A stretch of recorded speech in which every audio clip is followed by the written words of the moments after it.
Hi, welcome to Bhanu's fashion globes. இன்றைக்கி நம்ம டே 5ஓட class தான் பார்க்க போகிறோம். பேட்டர்னில் எப்படி ஆரி ஒர்க் பண்ணுறது அண்ட் ஷேப்ஸ் எட்ஜ் எப்படி கொடுக்குறதுன்னு பார்க்க போகிறோம். ஓகே, ஸோ நான் ஃபஸ்ட்டு வேவ் ஷேப் எடுத்திருக்கேன். இதில் ஆஸ் யூஷுவல் நம்ம செயின் ஸ்டிச் போட்டுட்டு அந்த பெண்ட் ஆகிற இடத்துல உங்கள் லைன்லேயே உங்கள் ஹேண்டை எப்படி மூவ் பண்ணுறதுன்றதை கற்றுக்க போகிறோம். ஸோ இந்த பெண்ட் வர இடத்துல அதுக்கேற்ற மாதிரியே உங்களோட நீடில் அப்படியே அந்த லைன்லேயே ப்ரெஸ் பண்ணி ட்விஸ்ட் பண்ணி எடுத்து பொறுமையாக கொஞ்சம் குட்டி குட்டி ஸ்டிச்சஸாக போடணும். இந்த கர்வ் வர இடத்துலலாம் வந்து கொஞ்சம் குட்டி ஸ்டிச், ரொம்பவும் குட்டியாக ஸ்டிச் போட்டுறாமல் ஓரளவுக்கு கொஞ்சம் குட்டி ஸ்டிச்சாக போட்டிங்கன்னா அந்த பெண்டெல்லாம் நல்லா நீட்டாக வரும். ஓகேவா? ஸோ இதை ஃபினிஷ் பண்ணிவிட்டு உங்களுக்கு நான் எப்படி இருக்குன்னு காமிக்கிறேன் பாருங்கள்.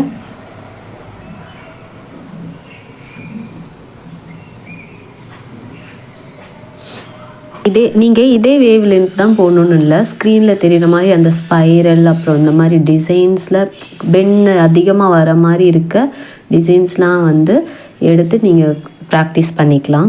2 நாட் போட்டாச்சு. நம்ம என்ன ட்ரா பண்ணியிருக்கோமோ அதில் அந்த ஷேப் கரெக்டாக கொடுத்துருக்கோம். அண்ட் இப்போது நெக்ஸ்ட்டு நான் காமிக்க போகிறது ஹார்ட் ஷேப்பு.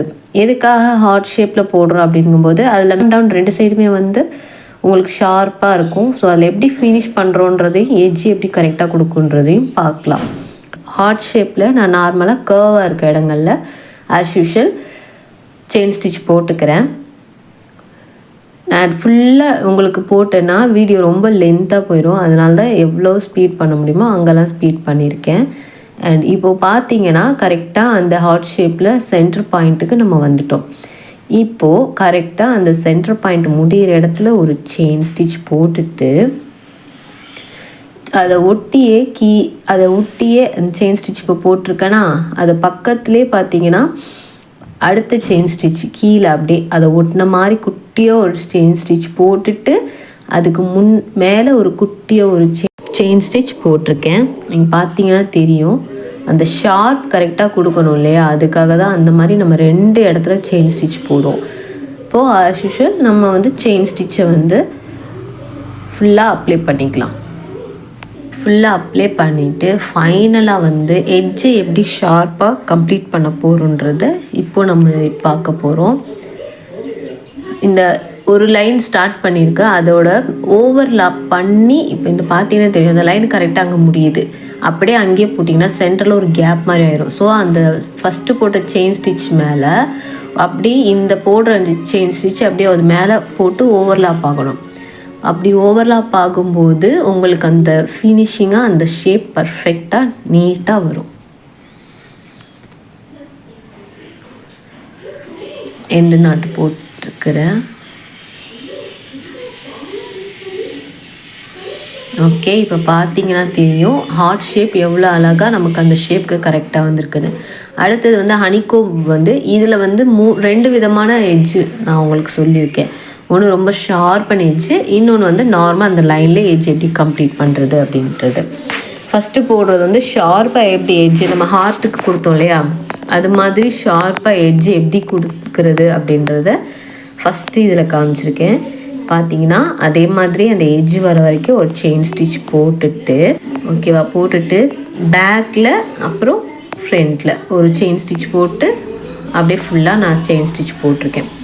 ஸோ இது 3மே வந்து எட்ஜு ஷார்பன் பண்ணி கொடுக்குறது எப்படி அப்படின்றதுக்கு அடுத்த 3 கார்னர்லேயும் வந்து நார்மல் எட்ஜ் தான் போடுவேன். நார்மலாக அந்த லைன்லேயே ஸ்டிச் போட்டு பேக்கில் ஒரு ஸ்டிச்சு அப்புறம் அந்த லைன்லேயே ஒரு ஸ்டிச்சை வந்து இந்த இடத்துல பார்த்தீங்கன்னா தெரியும்.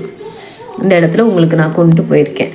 மற்ற 3மே ஷார்ப்பாக இருக்குது. இப்போ இதில் போடுறது பார்த்திங்கன்னா அந்த லைன்லேயே அந்த ஸ்டிச்சஸை கொண்டு போகும்போது ஃப்ரண்ட்டில் குத்தக்கூடாது, பேக்கில் குத்திட்டு சைடில் அந்த லைனுக்கு ஏற்ற மாதிரி ஸ்டிச் போடும்போது உங்களுக்கு பார்த்திங்கன்னா தெரியும். அப்போது நமக்கு அந்த ஷார்ப் எட்ஜ் வராமல் அந்த கரெக்டான ஷேப்புக்கு வந்து நமக்கு அது கொடுக்கும். இப்போது இந்த இடத்துல வந்து நான் வந்து எப்படி அதை கரெக்டாக ஜாயின் பண்ணுறேன்னு பாருங்கள். ஃபஸ்ட்டு போட்ட செயின் ஸ்டிச்சோட இப்போ போடுற ஃபைனல் செயின் ஸ்டிச்சை ஓவர்லாப் பண்ணி 2 நாட் கொடுத்துட்றேன்.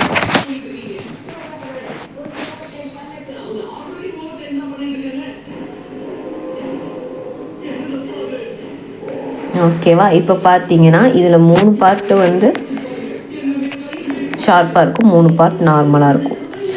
அண்டு நம்ம அடுத்து வந்து இந்த மாதிரியான ஒரு ரெக்டாங்கிள்குள்ளேயே வர மாதிரியான டிசைன்ஸ் கொடுக்குறோம். இந்த இடத்துல ஷார்ப்பாக பாருங்கள், பேக்கில் ஒரு ஸ்டிச், அந்த லைன்லேயே ஒரு ஸ்டிச் ஃபுல்லாக முடிச்சாச்சு. இப்போது பேக்கில் ஒரு ஸ்டிச், அப்புறம் அந்த லைனில் ஒரு ஸ்டிச். ஸோ இதை கம்ப்ளீட் பண்ணிவிட்டு நான் உங்களுக்கு காமிக்கிறேன். ஃபுல்லாக போட வீடியோ ரொம்ப லென்த்தாக போயிடுச்சு. ஸோ அதனால் நான் எது இம்பார்ட்டண்ட்டோ அந்த இடத்துல மட்டும் உங்களுக்கு ஸ்லோ பண்ணி காமிச்சிருக்கேன். மற்றதெல்லாம் வந்து நார்மலாக நான் ஸ்பீடப் பண்ணிட்டேன். உங்களுக்கு ஏதாவது டவுட் இருந்தால் நீங்கள் கமெண்ட்டில் சொல்லுங்கள், டவுட்டை நான் கிளியர் பண்ணுறேன். அண்ட் இப்போ நம்ம பார்க்கும்போது ட்ரையாங்கிள் ஷேப்பில் இதில் பார்த்தீங்கன்னா உங்களுக்கு தெரியும், கரெக்டாக அந்த ட்ரையாங்கிள் வர இடத்துல கம்ப்ளீட் பண்ணிவிட்டு மேலே ஒரு ஸ்டிச், கீழே ஒரு ஸ்டிச் போட்டு, ஏன்னா இது நமக்கு ஷார்ப்பான எட்ஜு கொடுக்கணும் இல்லையா, ஸோ அதனால் மேலே ஒரு ஸ்டிச், கீழே ஒரு ஸ்டிச்சு அப்படின்னு போட்டு உங்களுக்கு நான் இதை கம்ப்ளீட் பண்ணியிருக்கேன். அடுத்தடுத்த கிளாஸ் தெரிஞ்சுக்கணும்னா மறக்காமல் நம்ம சேனலை சப்ஸ்கிரைப் பண்ணி வச்சுக்கோங்க. வீடியோ யூஸ்ஃபுல்லாக இருக்கும்னு நினைக்கிறேன். வீடியோ பிடிச்சிருந்தா லைக் பண்ணுங்கள் அண்ட் ஷேர் பண்ணுங்கள். மறக்காமல் ட்ரை பண்ணிக்கோங்க. பாய், நெக்ஸ்ட் வீடியோவில் பார்க்கலாம்.